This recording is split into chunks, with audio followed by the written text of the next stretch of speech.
All right. We have a returning guest on the podcast today. We get to talk to Sara Vaughn. Welcome back to the show, Sara. Thanks for having me, Lindsay. I always like talking to you. Now you're a three-time returning guest because you came Oh, on with Steph and Alysia. that's right. So how's it going? What you look like you've been showing houses. Yes, I have. I just came from my office. In fact, I was planning on doing this at my office, but was able to come home. All the kids are at school today. David's at preschool, so the house is actually quiet, knock on wood. Oh my gosh, that's so nice. I love that. I'm a little bit jealous. I have two upstairs watching, what are they watching? Clifford. Oh, nice. That's a good one. So, okay, listen, so much has happened in your life, like since we last talked. You raced the steeplechase at the Olympic trials.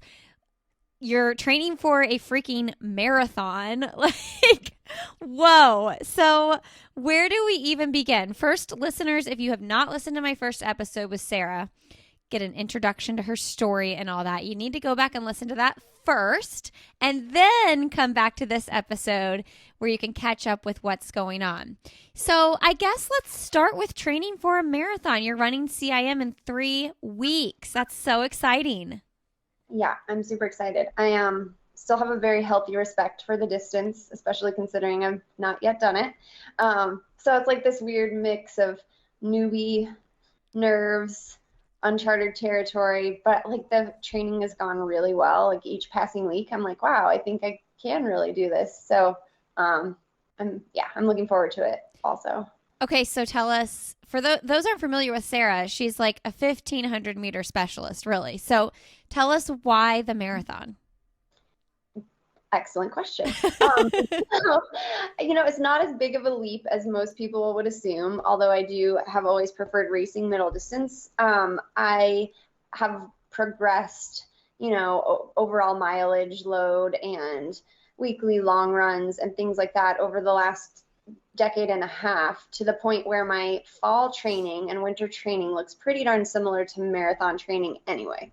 Like starting in, I think, 2017, when my husband took over my training, we started sprinkling in 20-mile long runs, and I had been doing 18 pretty consistently and for a couple of years, and 16 before that, and I was doing 14-mile long runs in college. So it was like a natural progression and sort of the next logical step in aerobic training. And so since 2017, doing 20-mile long runs, first ones didn't go so well, but then I've gotten better at them over the years. And I think even last fall, we did 3 or 4 of them over the winter, and I just kept getting faster and nailing them a little better. And training in Boulder, there's a ton of marathoners around, and there's a ton of coaches that we collaborate with, and everybody is like, wow, that looks a lot like, a marathoner's long run.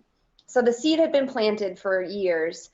And then I thought, as we sat down at the beginning of the fall to plan fall training, my husband and I, writing out all this mileage goals and all of that, I was like, it'd be really cool to have a race at the end of this to make all these miles worth it, because coming off of the summer, especially after the trials, I wasn't super motivated, and to put in all this months and months of work without racing, I don't know. I just needed something to look forward to. So the marathon in December, like the timing of it, New York would have been too quick.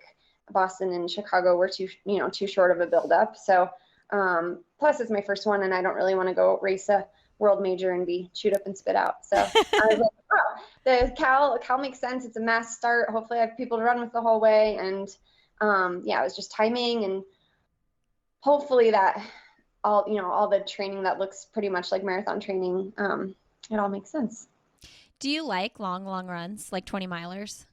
I didn't used to. Like, I was pretty resistant to them. I had a turning point in like I think it was 2018. It was the year Allie Kiefer got 5th at the New York Marathon. She was training here in Boulder, and I did a run with her probably that following January. We did 20 miles at Magnolia Drive, this famous road west of Boulder. And I hung with her for 20 miles and felt like really good. And I was like, oh, I guess I didn't like them because I was bad at them before. Like, I was always getting dropped in college and always felt like I was just hanging on for dear life. And the better I got at them, the more I liked them. So that was a turning point for me, that long run with Allie. And then like I said, I just kept getting better at them and handling them better. Like I would perform them well, but then I would come off of them better and better, not being so beat up. Because I think that one with Allie wrecked me for like a week. But, after that, being able to adapt and, jump into a workout a few weeks later. And now it just feels normal. I've been doing them weekly for 10 weeks now. Weekly. So you do 20 every week. Well, I mean, I saw you're running like 110, 115 miles a week. Yeah, so the training, once we dedicated to the marathon, we did change it a little bit, like from what we would normally do getting ready for a track season. We do maybe 10 to 30% more, in any given workout or mileage wise as well. So we've also just been doing one workout a week and one long run that is sort of structured. So I haven't been doing 2 workouts a week like a normal track season. And then, when we talked last time, I was telling you we do a 9-day cycle, and we've shortened that to 7 and just do one workout and one long run. Okay, that's interesting. So you've shortened the cycle, but you've taken away a workout. Yeah, exactly. So lots more recovery. Well, I mean, it ends up being more recovery days overall in a training cycle. But, the long run's much more integral to the marathon than a mile. So it makes sense to do them weekly. And it's also just worked out really well, like the rhythm of it. The 9-day cycle is great for training, not so great for planning your life around a 2-day long run or whatever. So we've been doing Saturday long run, which has been beautiful. As far as like hanging out with the family on Sunday and not being wrecked for work on Monday. And yeah, it's made a lot of sense. Okay. So workout wise, what has changed? Are you doing more longer tempo type stuff, less shorter intervals? So it's a lot of the same workouts I'm familiar with, but we literally do 50% more reps. Okay. So like, for example, one of my first marathon workouts was we do a pretty staple workout every 6 to 8 weeks during the fall and winter, and it's 1 and 2 mile repeats on grass. And usually I do 8 miles worth. And we did 12 miles worth. Okay. And so are you running them a little bit slower, obviously, because your capacity is different, because you're doing so many? I thought that would be the case, but the assignments have not been any slower. How do you handle it? I'm just adapting. I think all the mileage, I think it's just fitness. I think it's just making jumps in fitness and doing a weekly long run and just like approaching fitness from the aerobic end of things. I'm just making jumps. Okay, so does it make you curious then? I know, so like your body would have to taper and everything. Like, wow, if I can do these reps at the same pace and so many more of them, what could I throw down for a 15 or a 5K? I'm definitely going back to the track in the spring. Yeah. Yeah. I mean, we figured no matter how the marathon goes, all this training is still applicable, and I'm still making aerobic gains. So for sure. I mean, yeah, we talk about that weekly, what the track goals are going to be for the spring. So do you feel like this is like reinvigorating your spirit for getting after it on the track after like, so many big races this year? Now you're doing this, different goal, different focus. How do you feel about the track? Yeah, I mean, I miss the track. I miss being fast and doing those all-out intervals. We do strides maybe once a week, but it's just not the same as like a gritty speed session for the mile. So I miss that, and I think my body misses it. But what is appealing about the marathon is only having to race like twice per marathon cycle. I think after the long summer I had and like ups and downs of racing, I'm less excited about the track season and all the travel, traveling every other weekend. I had a hard time timing things this year when I was busy and when I wasn't. And sometimes it was just out of my control. And I would go to these races and know I probably shouldn't be there, but that was when it was, So with a marathon only having to work things around one major race, I don't know, that part's appealing to me. Oh, I bet it is. But I do the track as well. So I don't know. Well, I guess we'll just see how it goes too. Yeah. Traveling for races, especially with 4 kids, like that is taxing on you and your husband. Yeah. Logistically, it's not easy. It's definitely not the same as having one kid. Yeah. Like at one meet, at one point, I think it was my last meet at pre this year, somebody asked me where the kids were, and all four of them were in four different places, Yeah. because how it needed to work out. So that part's hard on me and my Yeah. husband, And for like sure. emotions are spread out differently too, because like your kids are so many different ages. So like the thing that you might be missing with your 13-year-old is totally different than the kind of thing you might be missing with the 8-year-old. So it's just like managing the emotions on your side as well. I mean, because I mean, that's just part of being a mom. You miss some things. Of course. Yeah. And it's a lot. And when it's every other weekend, I think by the end of the track season every year, everybody's tired. Even the kids are like, you're traveling again? Like, Yeah. didn't you just race? I mean, that's part of it. Like, if you want to be competitive in track, you have to be racing a lot. Yeah. And of course, I love it. But this whole buildup has just been kind of nice to train straight through and have that be the plan. Yeah. Okay, so let's talk about your half marathons that you've run. You've done two. Mm-hmm. September 30th, you did the 117, and then you just recently ran the 115. Mm-hmm. Okay, so what was the first half like? How was that experience for you?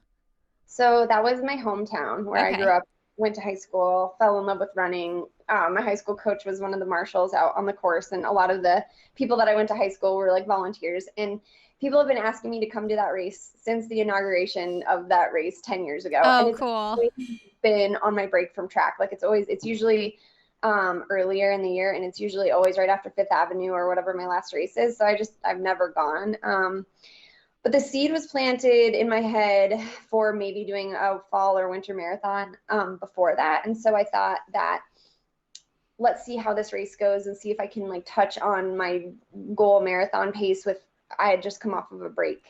And the timing of it this year was basically 1 year, or excuse me, 1 week into a new training block. And yeah, so we went home and I gave it a try. And it was fun. I was able to pushed pretty hard. I wasn't fit, so I felt like I was so sick afterwards. I got tempo tummy so bad. Oh, gosh. I just wasn't used to like fueling and early morning racing. That's been the worst part about marathon training for me is the early morning stuff. It's not my favorite. Oh, yeah. You track runners are used to racing at like 7 p.m. Yeah, like sleeping in, eating, resting, jogging. Yeah, it's a totally different animal, and I'm not by nature. I'm not a morning person, so that's been the hardest part. But that first one, yeah, it went okay. I mean, for very little experience and very little training, I thought it went pretty well. Um, and then the one on Sunday, I don't really know what these times mean or Mm-hmm. like what it indicates for my marathon fitness because they're like special circumstances around them. But Sunday was very hilly, Mm. and in Fort Collins, Colorado, so altitude. So I don't know, but it was a course record, and there's been some pretty fast people that have run it. Some 2:30 marathoners. So I thought, oh, that lines up. And lots of people run it as their tune-up for Cal. So almost all the top runners on the men's side and women's side are getting ready for Cal. And so there was a lot of talk on the cool down about the conversion and the calculation and what that means for your marathon pace. So that got me kind of excited. Can you share what that calculation and conversions were? Well, my goal was to run marathon pace. So I Okay. averaged 540 something, Okay. 5 minutes. That would be 2:30. Yeah. But we were told by several other coaches that it's a couple minutes faster. That's exciting. Yeah, so who knows? We'll see. I I mean, it's mean, definitely a confidence booster. Yeah, but I don't know. what will I you do if you like debut at like 2:28? Are you going to be like, I guess I'm a marathoner now? I don't know. Maybe. So, I don't know. what do the nerves feel like going into this compared to like a big, championship race or something like that? Like you're so used to doing trials and events in those shorter distances. Like this is just a whole nother situation. I was pretty nervous on Sunday, even though it was kind of a low key tune up. And I just kept telling myself, oh, it's just a long run with Mm. friends. And I was on the line with a bunch of people from Boulder that I've been training with a lot. And that's how I'm going to think of Cal. There's going to be a big Boulder contingency. And a lot of the men that I've been training with and a couple of the other women from Boulder are going to be there on the line. And I'm just going to think of it as a really long run with friends and hope to get competitive in the second half.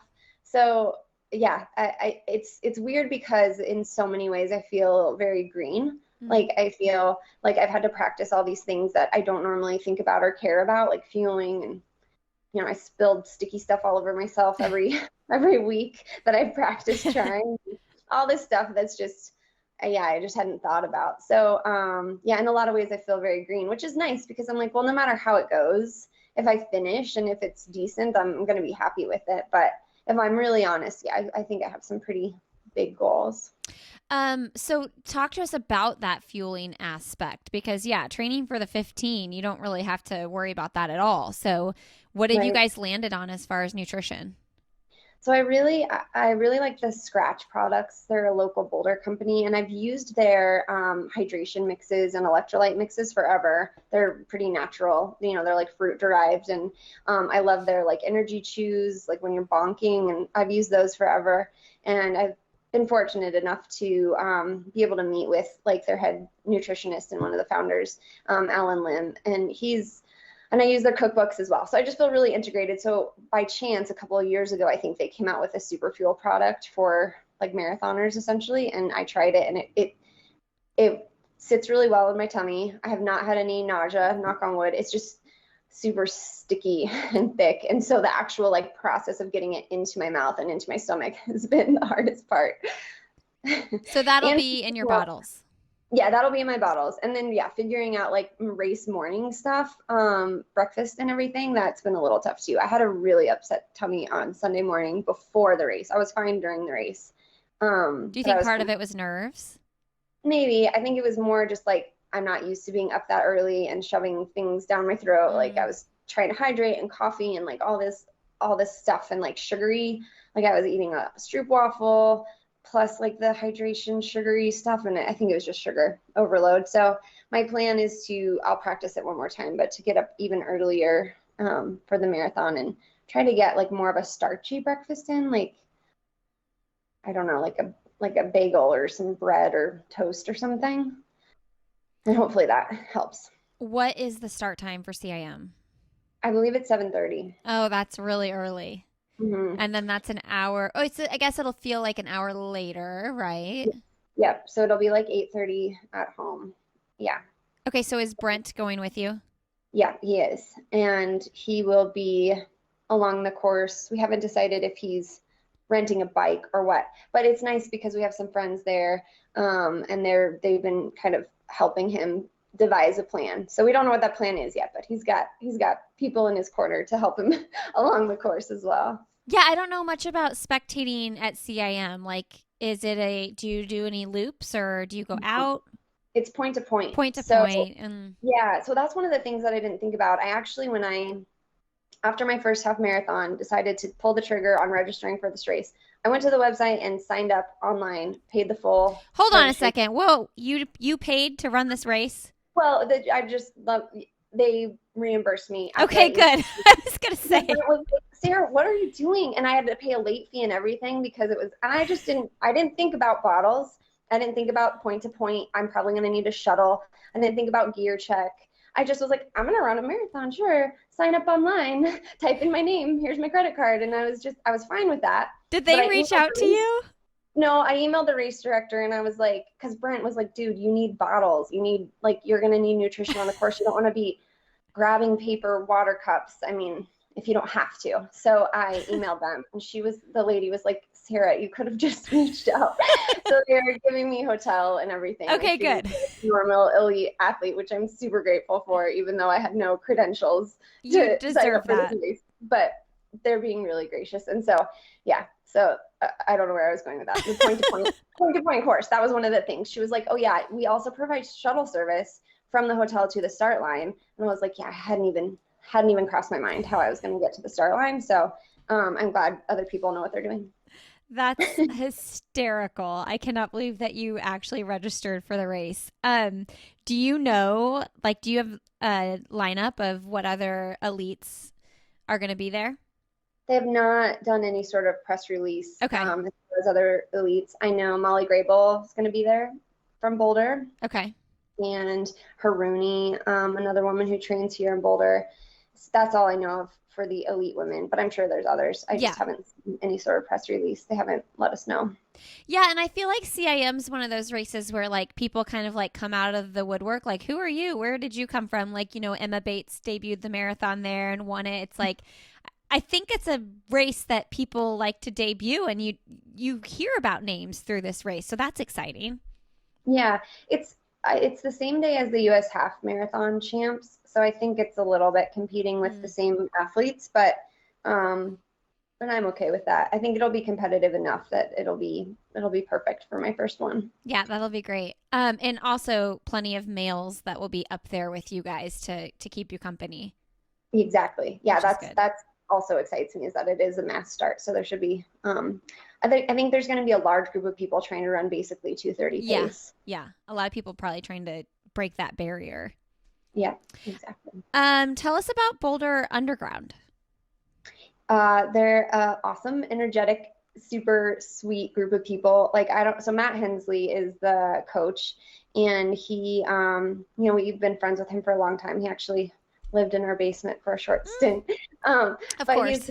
super, super sweet, and we love him. And he's been so gracious letting me join them. So he's not coaching me. Brent still is, but they are just really inclusive of counting me in their long runs and helping me, nutrition wise on long runs every weekend, plus like the social aspect. They're just, I don't know, like I need to ask Matt. I don't know if he hand curated each person in this group, but they are the coolest group of individuals.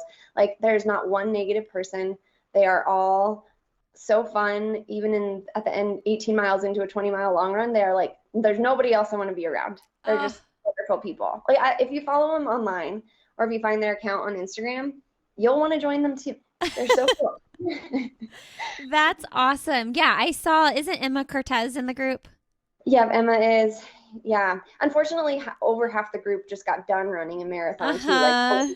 in Chicago, Boston, and/or New York. So, we're kind of off on timing, but a Yeah. lot of people in Cal too. So, yeah. Okay, what are you most excited about the distance? About the Mm, marathon? um, I think I like road racing in general, like the vibe, the community aspect, the mass start, the seeing a ton of people on the start line. Like even on Sunday, there were only 1,600 runners compared to however many thousand are going to be at Cal. But you just feel that like mass of humanity behind you and all the energy and the people and the spectators along the course. I just feel like it connects you to the running community in a way that track running really doesn't. And so, what did like rest look like for you? Because I saw your post where you were like, I loved this post, Sarah. You talked about like how you always have like these big goals and plans and all these things, and in the in between, you were trying to figure out like what does rest look like, and you said like love people, love God, and I love that so much because sometimes I feel a little bit lost when I don't have like a plan or a goal or something to look forward to, and Mhm. so I'm just curious, like how do you like in that in between stage, like what did you do and how did you feel at peace? That's a great question because, running is my social outlet as well. I'm not going out to the bars around town or like Brent and I aren't, like party animals. Like we definitely like running is my social outlet. So when I'm resting, truly resting, I guess it's okay to take a break from that stuff too, like always being engaged with people. And Mm. I talk a lot about like having a finite amount of emotional energy and when you're working and when you're running and trying to be a good friend and a mom, like you meet your capacity. I don't know. I meet it pretty quickly. Like some days I'm like, it's 2 o'clock and I'm done. I need to like go hide in my room for a minute. So I guess just taking a break from all aspects of running, traveling, racing, all of it is nice. I tend to do projects around the house to like have a creative outlet. Every year I paint something or tile something. That's sort of my release of energy when I'm truly taking a break. But I've also learned, like maybe even this year, that it's just truly okay to rest and reset and not be having to like go and do something all the time. I remember when you were wallpapering and you like didn't order enough wallpaper. Yeah, that was my first that was my first break project, and then like the rest of the room.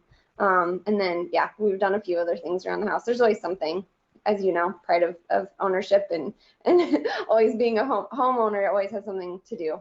I don't know how though you do that being a realtor. Like anybody listening that's a realtor, I don't get it because I feel like I would go into every house that had something new or different or fun and just be like, "Oh, we need to do that to our bathroom." Like how do you control those emotions? It's a huge occupational hazard to like walk in and be like, dang, I want to move again. And we did move. I think we talked about this. We moved like 10 times during our first 11 years of marriage or something. Like it was, and partly it was because of my job. But now that we do have a home that I hope is our forever home, I try to regulate it. I like try to keep it coming in as aspiration and inspiration and not like insecurity Yeah. or jealousy. It's all about reframing it. That's how I deal with Which it. is like actually such a good like life advice for teaching your kids as well. I was just reading this chapter in the book I'm reading right now for my parenting podcast. It's called 14 Talks Before Age 14 by Michelle Icard. And the chapter I'm reading, I was reading it on the treadmill today. Do you read on the treadmill? No, I think I'd get You run nauseous. too fast. If you took it I down read to books, like audiobooks. audiobooks. Okay. I'm like, I wonder if you run like an 8:30 mile and you make your font really big. That's how people always ask me, they're like, how do you read on the treadmill? I make the font big and I read like one paragraph and then I take a break Huh, and a minute later I read another, just like really slow. But anyway, it kills time for me. It makes it go by faster. that's smart. Um, and if people are wondering also why I'm running on the treadmill and it's like 50 and sunny in North Carolina, it's because my Achilles are really tight and I just want to get off the hills. And sometimes it's nice to just have a change, right? Yeah, I kind of like my treadmill too. Okay, so the book, the chapter's on money, and it's talking about like talking to your kids about money and like when they noticed other families have more things than you or go on more trips and things like that. And the most simple lesson, I took a note. Let me just read exactly what it said. These are all my notes from this this one book. I have so many notes. Um let's see here. Oh, just I want you to be smart about your personal choices, talking about money, but not get caught up about worrying about other people's choices. Set an example by being grateful for the things you already have, not sad about the things you don't. And it's Mhm. like, oh man, we got to model that for our kids because if they hear me talking about how I want this other stove or whatever so often, they're going to just like carry that over to, I want these shoes or whatever it is. It's hard though. It is hard. I mean, I know it's like this everywhere, but I talk about Boulder a lot and parenting in Boulder. And there's a pretty high concentration of wealth here. Yeah. And there's definitely people that we rub elbows with on a daily basis who have a lot more than we do. And our kids see that, it's just obvious. I mean, our 15-year-old, it has her learner's permit and she's saving up to buy my husband's very old Leaf that has almost 200,000 miles on it, and she's pretty excited about that. But then she just got a friend who got a brand new Audi or whatever, so Gosh. it's tricky. Yeah, so that's a good lesson, and I feel like we have an opportunity, like we, meaning my husband and I, have an opportunity almost daily to reinforce that one. Yeah. And the other thing is that she talked about in the book is like just setting it all out there for them so that they understand that you don't always know the backstory of these other families and things like that, generational wealth or just whatever might be a part of their life. And it's not really your business either, but just like Yeah, setting the groundwork so that they understand that everybody's situation is different. absolutely. Yep. What do you charge her for that car? Like, what do you charge your kid for your old car? Just the Kelly Blue Book value. Oh, I nice. think Brent's going to give her a little bit of a discount, but she's smart. She negotiated also that he has to deliver it to her fully detailed because it is a disaster. Oh, It's that's his good. car, and it's disgusting and it smells funny. And so she's like, I'll buy your car for the price you say, but you need to like professionally detail Heck it. yeah. That's so, so good. I love it. Okay, Sarah. Another thing I noticed you've recently done is you officiated your brother's wedding. When did you Yeah. become like, what do you have to do that? Not much. Yeah, you pay a few dollars online. I mean, spiritually, I've been working on it for a long time, and it's actually the second wedding I officiated. I've officiated some friends of ours got married. Kalia was a baby, and she's 11, so they've, or approximately 11 and a half years ago they got married. Um, my brother and his fiance asked me to do it a couple of months before, maybe 6 months before. And I just wanted to take it really seriously. And I think that they asked me probably thinking that I would let them off the hook in a way and just stand up there and give a little speech and marry them. But I was like, no, you're going to read this book and you're going to check in with me about this. And I'm going to ask you all these questions and like really prepare them for marriage, because my record so far is 2 for 2. Love it. They're still married. I'm like, you guys aren't going to screw this up. So we're going to do our homework. So yeah. But it was really fun. What book did you have them read? Love languages, the 5 love languages. Uh-huh. Is that Gary Chapman? It's Gary Chapman. I mean, anything by Gary Chapman, but that's what I had them start with. And then I had them read a lot of scripture, and just gave them a lot of Bible assignments to prepare. So yeah, I think the 5 love languages, though, every couple should read that, but also parents should read that. It's so good to apply those. I actually think he might have another book. I don't know, or if he wrote one, or somebody has adapted it to children's love languages, which is pretty awesome. I've actually never, and I'm a big reader, I've never read any of his stuff.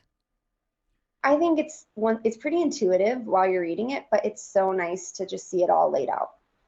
And for me, I mean, we read it decades ago, but I feel like I learned a lot about myself as well. Yeah. Okay, so what is your marriage advice, Sarah? We'll read that book. Okay.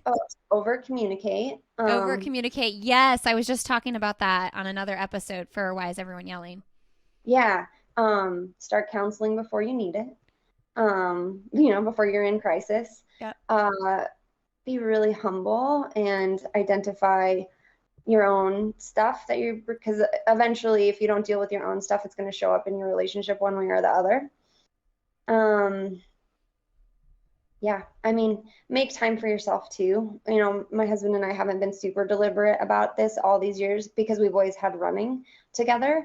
But we've realized too, I think, especially this year, that like having time together, having a deliberate date night that's not just running together, but sitting down and like being a couple and being romantic and, like hanging out and not talking about the kids or running. That's been really important for us this year. I really struggle with that because anytime we get alone and like go out to dinner or something, I always end up talking about my business and stuff. And it's like, what a bore. Like he doesn't want to hear about that. But then we're like, it just ends on that. You know what I mean? Yeah, no, we do the same thing. But we like sometimes, I mean, it sounds not very romantic, but sometimes we actually put time limits on things. Like sometimes we have a date night and I'm like, we need to talk about the weekend, Saturday soccer game, who's doing pick up. So let's get these and let's check those boxes and like maybe even set a timer to talk 10 minutes about running. And then now let's like tell me about your day and like make it a little more spontaneous after that. But it's okay to check those boxes too. I mean, if that's what you have to use the first half hour of your date night for, then that's fine. Yeah.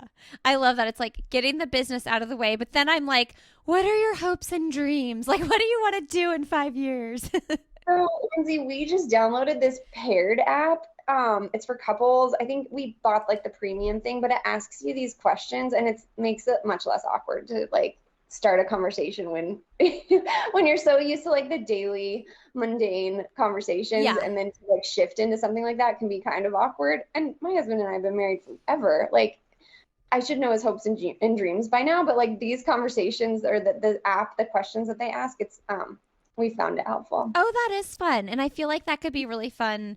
Maybe not like, I don't know how like couple specific it is, but that could be something fun for like a dinner party too. Like just to make sure, because sometimes, when you're at parties or wherever, like small example, but like when I ran into you at the Sir Walter Mile, at the dinner and we were talking about kitchen renovations and stuff like that. Like there's a time and a place for like that small surface level talk, but like sometimes when you're at a real dinner and you're going to be with these people for 3 hours, like Yeah. you just want to talk about things that matter a little bit more. Yep. Yep. Exactly. Um, Yeah. okay, tell us, and then we'll get going. How's the partnership with Ann Mother and Kate and Shay going? Oh, it's amazing. Man, I was just thinking about them on my run this morning. I need to touch base because we haven't spoken in a little bit, but I hope that it continues into the future. I don't know what their plans are, but I think both of our meaning mine and like them as a group and an organization, our voices amplify each other, and I really appreciate the work that they're doing with other women in other sports and other industries, and I just like am so happy to stay aligned with them. So yeah, I don't know what's going to happen, but I hope that we continue to work together. And you've probably said this before on a podcast somewhere with me, but in case anybody's new to the conversation with you, Sara, what is your encouragement to a mom who is trying to like do all the things? Maybe they're not running 110 miles a week like you and showing houses, but like in their life, it's all the things. It's their own all the things. What's your message to that person? Right. I think in a nutshell, my message is that we can't all be perfectly balanced at any point in our lives. It's okay to switch hats and switch focus. And me, for right now, the mileage is adding up and the fatigue is setting in. And I think to myself, oh, this isn't sustainable, which is so true, but it's not permanent. So I'm doing this thing that's really heavily tilted this one way for 3 more weeks. And then I'm going to do this other thing, I'm going to go to Napa for 3 days with my husband, not work and focus on, that for a few days, and then probably have to get back to work after that. So, just it's okay to switch hats and sort of, as I say, be lopsided. I love it. Sara, I'm so, so excited for you. I cannot wait to see what you do at CIM. Thank you. I'm excited too. All right. Have a great rest of your day. Thanks for coming back on the show. Thanks, Lindsay.